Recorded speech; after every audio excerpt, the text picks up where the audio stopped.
محمد علي خوږجان صاحب د حیات صاحب په دوه شعرونه راغواړم چې هغې د مخ لپه کې اور ساتلو، هغې په دنګو غرو کې کور ساتلو، او موږ د سرونو لو پې نه کولو، ګنې موږ هم په کور کې لور ساتلو.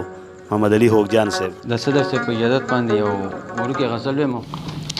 د غزل مطلب چې هر غزل مې ستا په نوم دی خو بې نومه شانتې لیکم.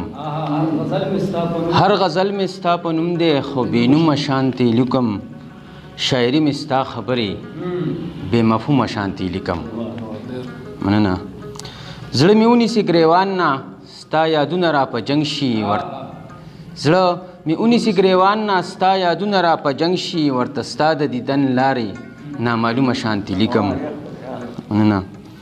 او ستا د ټول ژوندون قصه مې د قاري په شان بیان کړه. ستا د ټول ژوندون قصه مې د قاري په شان بیان کړه. د خپل ژوند د شمار خبرې د مظلومه شانتې لیکم. اوې که زه نو زړه به کلک کړم خو د سترګو چل راښایه. که زه نو زړه به کلک کړم خو د سترګو چل راښایه. دا د اوښکو او ګریوان رشته ملزومه شانتې لیکم. او چې کله ستا د حسن د جلوو حساب کتاب شي چې کله ستا د حسن د جلوو حساب کتاب شي په شمار کې به خوږجان ترېنه محرومه شانتې لیکم. مننه. مننه جی. او د نظم عنوان دی داولي. داولي. زه دا غمونه جاړم چې داولي. زه دا غمونه جاړم چې داولي. داولي هر انسان د بل انسان سره په جنګ دی. داولي هر یو زړه دننه په خپله زړه کې تنګ دی. داولي د دوه ورونو هم په یو بل ته زړه کې ونګ دی. داولي پښتنو هم نن اغوستی راته لنګ دی.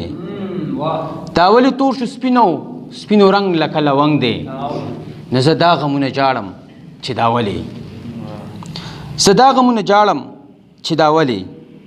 داولي فلسفه زمونږ ړمده شوه پرواز نه کړي. داولي شو صوفیان زمونږ خاموشه آواز نه کړي. داولي دانشان زمونږ کاڼه شو اجاز نه کړي. داولي بې انصافه حاکمان شو مجاز نه کړي. داولي نن قاضیان مخه و بد کې امتیاز نه کړي. نو زه دا غمونه جاړم چې داولي. زه دا غمونه جاړم چې داولي. داولي ټول دولت په څو لاسونو کې ګرځېږي. داولي په دې ملک غریب ورځ په ورځ خوارېږي. داولي په یوه نوڼۍ ډوډۍ باندې قتلېږي. داولي زلمي مري او کونډې ورځ په ورځ زیاتېږي. داولي نن ژوندی لوڼه په ځمکه بیا ښخېږي. نو زه دا غمونه جاړم چې داولي. داولي نن هوس له نوم د مینې ورکړی کېږي. داولي نن عزت د ماشومانو هم لوټ کېږي. داولي پښتنې په سرتورې نن ګرځېږي. داولي هر بازار کې عزتونه نیلامیږي. داولي عزتدار نن په ژوندون ستومانه کېږي. نو زه دا خبرې جاړم چې داولي. ایا صاحب دا ځکه چې حاکم د دلالانو غویی شوی. دا ځکه چې حاکم د دلالانو غویی شوی. دا ځکه چې د ملک نه د انصاف جنازه تلي. دا ځکه چې د امیر په سترګو تور څادر راخور دی. دا ځکه چې حیا تشه په نوم ده راکې پاتې. دا ځکه چې مذهب په 20 مذهبو کې تقسیم دی.